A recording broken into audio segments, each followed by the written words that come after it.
हम गुंजन चौधरी मैथिली गुंजन चैनल पर समस्त मिथिलावासी के प्रणाम करै छी। आइ हम एकटा करवा चौथ के गीत प्रस्तुत करऽ जाइ छी। अहाँ सबसे आग्रह जे गीत के अंत तक जरूर सुनब। करवा चौथ के एलै बरतिया, एलै बरतिया, पूजन के करू ओरियान हे सखिया, पूजन के करू ओरियान हे सखिया। अष्टदल कलश दीप सजाबू, दीप सजाबू, निर्जल व्रत के विधान गे सखिया, निर्जल व्रत के विधान गे सखिया। कार्तिक मास के चौठ अन्हरिया, चौठ अन्हरिया, करवा चौठ छै महान गे सखिया, करवा चौठ छै महान गे सखिया।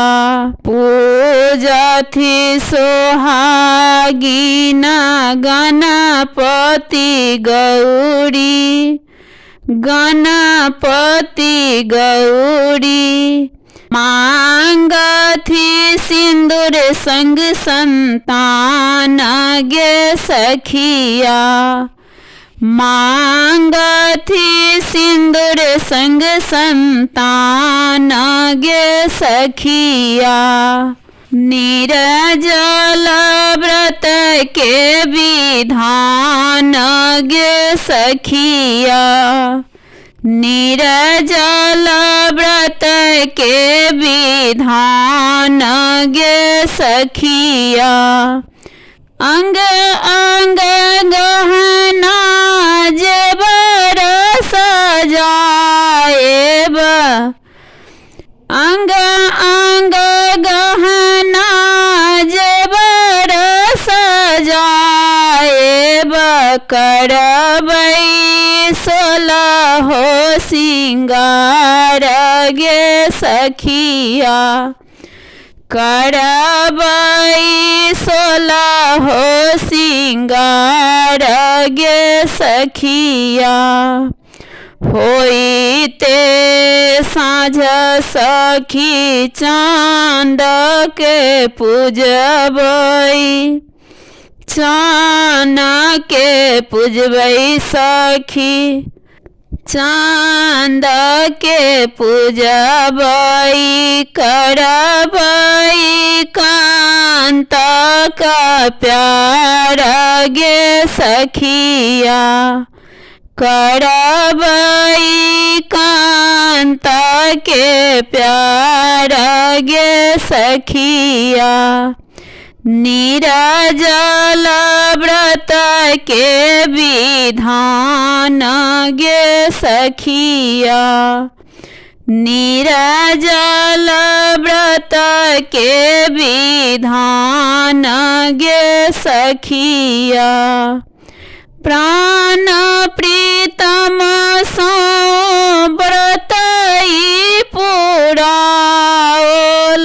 व्रत पुराओल, सुफल होता उपवास गे सखिया, सुफल होता उपवास गे सखिया। राधार जिंदगी अचल सुहागन, जाधर जिंदगी अचल सुहागन, एतबे मन अभिलाष गे सखिया।